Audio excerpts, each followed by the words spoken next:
இந்தியாவுல மிக குறைவாக மதிப்பிடப்பட்ட பழங்கள்ல முக்கியமான இடத்துல இருக்கிறது அப்படின்னு பார்த்தீங்கன்னா, பப்பாயா. நெறைய நோய்கள தடுக்கக்கூடியது. நெறைய நோய்களுக்கு மருந்தா கூட பயன்படுத்த முடியும். இந்த பப்பாளி பழத்துக்கு இருக்கக்கூடிய சத்துக்கள் அப்படின்னு பார்த்தீங்கன்னா, ஒரு நபரினுடைய ஒருவேளை பசி ஆற்றக்கூடிய பழம் எதுன்னு பார்த்தீங்கன்னா, பப்பாளி தான். நெறைய நோய்கள தடுக்கக்கூடியது. அதுல முக்கியமா கேன்சர் வர்றத தடுக்கக்கூடிய ப்ராப்பர்ட்டி பப்பாளில இருக்குது. அவ்வளோ அருமையான ஆன்டி ஆக்ஸிடென்ட்ஸ் இருக்குது. பப்பாளில இருக்கக்கூடிய கேலோரிஸ் ரொம்ப லோ 120 கேலோரிஸ் தான். ஒரு 1/2 பழம் ஃபுல்லா சாப்பிட்டீங்களா கூட ஒரு 100 கேலோரி தான் உங்களுக்கு கூடும்.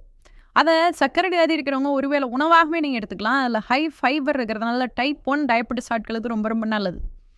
பப்பாளில இருக்கிற பொட்டாசியம் மற்ற நிறைய பழங்கள்ல கிடைக்கிறதில்ல. இந்த பொட்டாசியம் இருதய நோய் வரத தடுக்கக்கூடியது.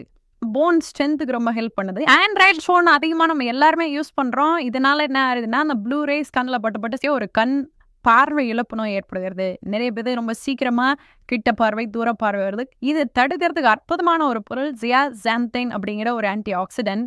இது எதுல இருக்கு அப்படின்னா, அது பப்பாயால தான் இருக்கு.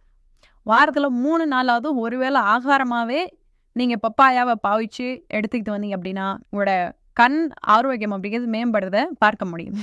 அதே மாரி இந்த பப்பாளிய இயற்கையா அப்படியே எடுத்து மசிச்சு, அரைச்சு நம்முடைய முகப்பூச்சா, ஃபேஷியல் பேக் அந்த மாரி பண்ணுது. ஃபேஷியல் பண்றது, எங்கேயாவது கை கால்கள்ல தடிச்சிருக்குது, அரிப்பு இருக்கு, அல்லது வந்து கருமை நிறமா இருக்கு அப்படின்னா, பப்பாளி மேற்பூச்சா பூசுறது. இதெல்லாம் ஒரு காஸ்மெட்டிக் ட்ரீட்மெண்ட்டா, ட்ரிக்ஸா பயன்படுத்திக்கு வரத நம்ம பார்க்க முடியுது. இது மட்டும் இல்லாம, உள்ள நம்ம எடுத்துக்கொள்ளும் பொழுது, நமக்கு கிடைக்கக்கூடிய இன்னொரு முக்கியமான பெனிஃபிட் என்னன்னா, டைஜஷன். நல்லா டைஜஷன் இம்ப்ரூவ் பண்ணும். நல்ல எலிமினேஷன் நல்லாயிருக்கும். அதாவது கழிவுகள் தேங்கி இருந்தது அப்படின்னா, அற்புதமான ஒரு மலம் இலக்கியா பப்பாளிய பயன்படுத்த முடியும்.